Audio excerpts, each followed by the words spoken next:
അപ്പോൾ നെക്സ്റ്റ് ഇതിൻ്റെ ടെസ്റ്റുകൾ ഇൻവെസ്റ്റിഗേഷൻസ്. അപ്പോൾ നമ്മൾ ഏതൊരു ഡിസീസ് കണ്ടീഷൻ എടുത്താലും അതിൻ്റെ എന്താ പറയുക ഇൻവെസ്റ്റിഗേഷൻസ്, അതിൻ്റെ ഈ എന്താ പറയുക ഡീറ്റെയിൽസ്, ഓരോരോ ഫൈൻഡിങ്സ്, എക്സ്റേ ഫൈൻഡിങ്സ് അല്ലെങ്കിൽ ബ്ലഡ് ഫൈൻഡിങ്സ്, അതുപോലെ തന്നെ ക്ലിനിക്കൽ ഫീച്ചേഴ്സിൽ തന്നെ first symptom, most common symptom, അതുപോലെ തന്നെ കോംപ്ലിക്കേഷനിൽ മോസ്റ്റ് കോമൺ കോംപ്ലിക്കേഷൻ, അങ്ങനെയൊക്കെ പറഞ്ഞിട്ടുള്ള സംഭവങ്ങൾ പ്രത്യേകം എടുത്ത് തന്നെ പഠിക്കണം. എക്സാമിന് ആ ഒരു സംഭവമായിരിക്കും ചോദിക്കുന്നത്. അപ്പോൾ ടെസ്റ്റിൽ നമ്മൾ മെയിനായിട്ട് പഠിക്കേണ്ടതെന്ന് പറഞ്ഞു കഴിഞ്ഞാൽ കൺഫർമേറ്ററി ടെസ്റ്റ് ഉണ്ട്, സ്ക്രീനിങ് ടെസ്റ്റ് ഉണ്ട്, അങ്ങനെ ഡയഗ്നോസ്റ്റിക് ടെസ്റ്റ് ഉണ്ട്. അപ്പോൾ അങ്ങനെ കൺഫർമേറ്ററി അല്ലെങ്കിൽ ഡയഗ്നോസ്റ്റിക് ടെസ്റ്റ് അങ്ങനെ പറഞ്ഞിട്ടൊരു ടെസ്റ്റും ഉണ്ടാവും. പിന്നെ ഒരു സ്ക്രീനിങ് ടെസ്റ്റ് എന്ന് പറയുക. സ്ക്രീനിങ് ടെസ്റ്റ് എന്ന് വെച്ച് കഴിഞ്ഞാൽ ജസ്റ്റ് അത് സ്ക്രീൻ ചെയ്യാൻ വേണ്ടി മാത്രം, അതൊരിക്കലും ഒരു ഡയഗ്നോസ്റ്റിക് ആവില്ല.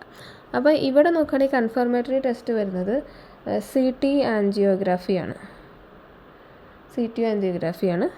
Confirmatory test. സ്ക്രീനിങ് ടെസ്റ്റിൽ നമ്മൾ പറയുന്നത് D-ഡൈമർ ടെസ്റ്റാണ്. പൾമണറി എംബോളിസത്തിൽ പറയുന്ന D-ഡൈമർ ടെസ്റ്റ്. ഒരിക്കലും ഒരു ഡയഗ്നോസ്റ്റിക് ടെസ്റ്റ് അല്ല, ജസ്റ്റ് ഒരു സ്ക്രീനിങ്, ഒരു റൂൾ ഔട്ട് ചെയ്യാൻ വേണ്ടിയിട്ടുള്ള ഒരു ടെസ്റ്റ് മാത്രമാണ് D-ഡൈമർ ടെസ്റ്റ്.